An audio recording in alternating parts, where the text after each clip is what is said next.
નમસ્કાર ખેડૂત મિત્રો, હું છું ડૉક્ટર વિજય અને મારી યુટ્યુબ ચેનલ બાગાયતી ખેતીમાં આપ સર્વેનું ફરીથી એકવાર હાર્દિક સ્વાગત છે। આજના આ વિડીયોની અંદર આપણે ચોમાસા દરમિયાન કઈ કઈ કાળજી રાખવી જોઈએ કે જેથી આપણને સારું એવું ઉત્પાદન મળી રહે। તો જો આપ આ ચેનલ ઉપર પહેલી વાર વિઝિટ કરતા હોય તો અમારી ચેનલને સબસ્ક્રાઈબ કરો, વિડીયો સારો લાગે તો લાઈક કરો, શેર કરો અને તમારો કોઈ અનુભવ હોય તો કોમેન્ટની અંદર જરૂર જણાવો। તો ચોમાસા દરમિયાન કઈ કઈ બાબતોનું ધ્યાન રાખવો જોઈએ, તો કઈ કઈ ટ્રીટમેન્ટ કરીએ કે જેથી આપણને સારો એવો ફાયદો થાય। તો એમાં સૌથી પહેલાં જ્યારે હેવી વરસાદ હોય, વધારે પડતો વરસાદ હોય ત્યારે ખામણાની આજુબાજુ પાણી ભરાઈ ન રહે એનું એક આપણે ખાસ ધ્યાન રાખવું જોઈએ। અથવા તો આંબા જો 2 વર્ષ કે 3 વર્ષ અથવા આ વર્ષે રોપેલા હોય તો એને થડની આજુબાજુ થોડી માટી ચડાવી દઈએ કે જેથી ડાયરેક્ટ છે પાણીના કોન્ટેક્ટમાં આવે નહીં, કે આગળ જતાં બીજા મૂળિયા છે, રૂટ છે, એને ઓક્સિજન ના મળવાથી ફૂગ આવી જતી હોય તો આ પ્રોબ્લેમ ના રહે। અથવા તો ઉપરથી ડાયબેક ના ચાલુ થાય અને થળિયામાંથી શું થાય છે, ગુંદર નીકળી જતો હોય અને ધીરે ધીરે પાંદડા સુકાતા જાય ને જેમ આખી ડાળી સુકાતી જાય છેલ્લે પ્લાન્ટ આખો મરી જતો હોય છે। ત્યાર પછી આજુબાજુમાં નીંદણની વ્યવસ્થા કરવી જોઈએ કે નીંદણ આપણે જેવો ટાઈમ મળે ત્યારે દૂર કરતું રહેવું જોઈએ કે જેથી શું થશે, બીજા ચૂસ્યા પ્રકારની જીવાતો છે એનો અટેક પણ આગળ જતાં ઓછો થશે। હવે જેવી નવી ફ્લશ નીકળશે, કારણ કે શું આપણે ખાતર આપેલું હશે, પહેલાં વ્યવસ્થિત કટિંગ કરેલું હશે અને આમ પણ આ વર્ષે છે ચોમાસું વધારે સમય વરસાદ વરસેલો છે તો ઘણા આંબાની અંદર અત્યારે નવી કૂંપણો ઓલરેડી આવેલી છે।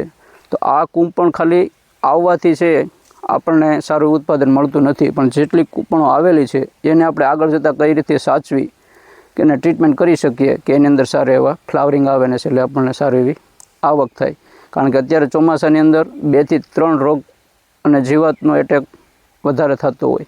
તેમાં પહેલી વાત કરીએ કે ભાઈ એન્થ્રેક્નોસ કે કાલાવરણ, આ એક ફૂગથી થતો રોગ છે કે જેની અંદર છે પાંદડાની ઉપર નાના નાના એકદમ ઝીણા આ પ્રકારના ટપકા જોવા મળતા હોય છે। આમ કે એ ટપકા છે એ ધીરે ધીરે મોટા થતા જાય અને આગળ જતાં આખા પાંદડાને કવર કરી લે અને પાંદડું છે એ પ્રકાશ સંશ્લેષણ કરી શકતું નથી અને ધીરે ધીરે ખરતા જાય છે પાંદડા અને છેલ્લે આ આખી નાની ડાળખી હશે એ ડાળખીને પણ ધીરે ધીરે સૂકવવાની શરૂઆત કરી દેતી હોય છે। તો આના કંટ્રોલ માટે પ્રાકૃતિક ખેતી કરતા ખેડૂતો છે તાંબાયુક્ત ખાટી છાશ 15 દિવસે કે 20 દિવસે જ્યારે વરસાદ હોય એ ટાઈમે જોનો સ્પ્રે કરે તો એની અંદર આનો કંટ્રોલ વ્યવસ્થિત રીતે કરી શકતા હોય। અને કેમિકલની અંદર વાત કરીએ તો કે ભાઈ કોપર ઓક્ઝીક્લોરાઇડ છે કે પછી કાર્બેન્ડેન્ઝિમ છે એનો રેગ્યુલર સ્પ્રે કરે તો પણ એની અંદર સારું રિઝલ્ટ મળે। ત્યાર પછી વાત કરીએ કે થ્રિપ્સ, કારણ કે તાપમાનમાં જ્યારે વધારો થાય, વરસાદની અંદર વાતાવરણમાં જ્યારે ભેજ હશે અને તાપમાન ઊંચું જશે, આવા દરમિયાન થ્રિપ્સનો એટેક છે એ આપણી નવી કૂંપણો હશે ત્યાં આપણને જોવા મળશે કે પાંદડાની નીચેની સાઈડે એટેક કરશે, પાંદડાને છે રસ ચૂસવા મળશે અને પાંદડાની જે કોર હશે એ ઉપરની સાઈડ આ રીતથી વળી જતી હોય અને ધીરે ધીરે પ્રકાશ સંશ્લેષણ કરી શકતી નથી અને એમાં પણ ધીરે ધીરે પાંદડા છે એ ખરી જતા હોય અને આપણને નુકસાન થતું હોય।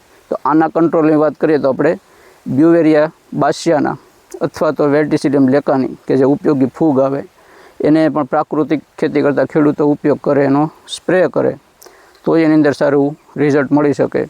અથવા તો જ્યારે કેમિકલ કન્ટેન્ટની વાત આવે તો એની અંદર ફિપ્રોનિલ અથવા તો સ્પિનોસાટ આ બેમાંથી કોઈ એક દવાનો ઉપયોગ કરી અને જ્યારે આપણને એનો એટેક દેખાય ત્યારે જો સ્પ્રે કરવામાં આવે તો એની અંદર સારામાં સારું રિઝલ્ટ મળે। ત્યારે વાત કરી કે ખૂબ જ જરૂરી અને ખૂબ જ નુકસાન કરતી આંબાની અંદર ખેડૂતોનો મેઇન પ્રશ્ન હોય કે વોપર એટલે કે મધ્યો, આંબાનો મધ્યો। આ ચોમાસાની સિઝન છે કે જ્યારે ખૂબ જ વરસાદ વરસી ગયો હોય ત્યાર પછી જ્યારે ગેપ નીકળે અને તાપમાનમાં જ્યારે વધારો થાય અને વાતાવરણમાં ભેજ હોય, આ એના માટે ઈંડા મૂકવા માટેનો ખૂબ જ યોગ્ય ટાઈમ છે। તો આ નવી કૂંપણો હશે ત્યાં છે મધ્યની માદા એ આ નવા પાન હશે એની દાંડલીએ અથવા તો પાનની અંદરની સાઈડ આ જે દાંડલી હશે ત્યાં છે એ ઈંડા મૂકતા હોય ને આ ઈંડા છે પછી 7 થી 8 દિવસમાં બહાર નીકળી અને ખોરાક ખાવાની શરૂઆત કરતા હોય। જેવો ખોરાક ખાવાની શરૂઆત કરશે એટલે એના શરીરની અંદર બીજી જે મળ નીકળે કે એનાથી પણ શું થાય, નવી ફૂગ ડેવલપ થતી હોય અને એ આ રીતથી નુકસાન કરે. તો એના કંટ્રોલ પ્રાકૃતિક ખેતી કરતા ખેડૂતો માટે લીંબોળીનું તેલ છે, આનો સ્પ્રે કરે.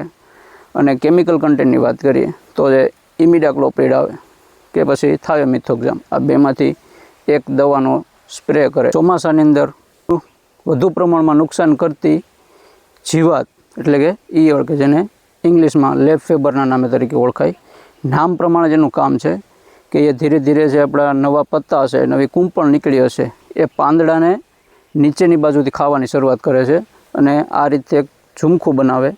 ઝુમખાની નીચેની બાજુથી ધીરે ધીરે આ પ્રકારે ખાવાની શરૂઆત કરે કે જેથી આગળ જતાં એ પાંદડું છે એ આપણને જાળી ટાઈપનું જોવા મળે.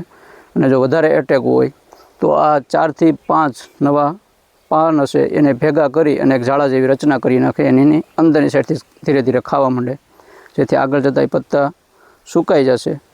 તો આના કંટ્રોલ માટે આપણે જે પણ ભાગ ઉપર આ ઝાડા જોવા મળે એને કાપી અને દૂર કરવા જોઈએ.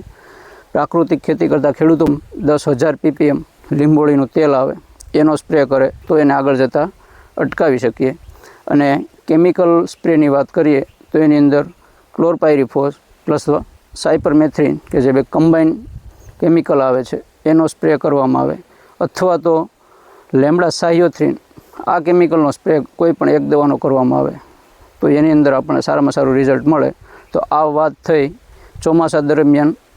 જુલાઈ અને ઓગસ્ટ આ 2 મહિના એવા છે કે આ રોગ જીવાતનો અટેક છે એ મેક્સિમમ હોય. તો આવા ટાઈમે જો આપણે આ મેનેજમેન્ટ કરી શકીએ તો આગળ જતાં આપણને સારામાં સારું ફ્લાવરિંગ મળશે અને સારી ક્વોલિટીનું એની અંદર મેંગોનું પ્રોડક્શન લઈ શકીએ.